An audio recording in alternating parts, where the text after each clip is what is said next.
Hi everybody, just me again today, no Dan, so this isn't a proper Is It Shit as such, but I did want to address some plugin we reviewed a while back, which was the Relab Developments LX480, and it was called the Random Halls Edition, I think it was called.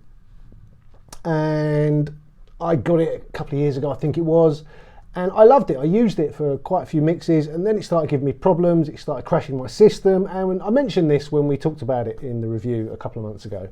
And obviously, you know, people have got in touch since, and some people have said the same, and some people have said no, they've never had any problems.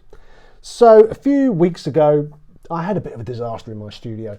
My iMac, which I was using as my main audio computer, through my own fault, I managed to knock it off the desk while I was plugging something in and destroyed it. So that was the end of that. I was kind of due an upgrade anyway, so I went and got the new Mac Studio, which is a fantastic computer. I love it.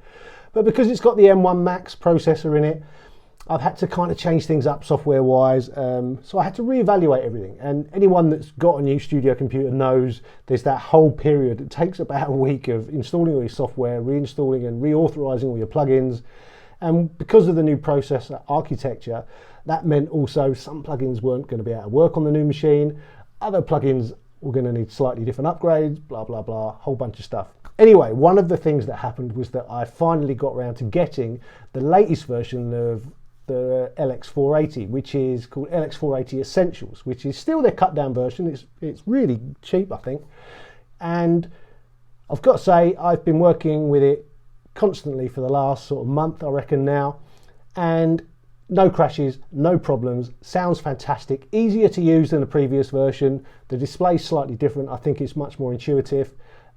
Absolutely love it. So yeah, forget what I said about the old version. This new version is fantastic, hasn't given me any problems whatsoever, and it's my absolute go-to for vocal reverbs. If you want to try and recapture that classic Lexicon sound, this thing does it. Absolutely nails it.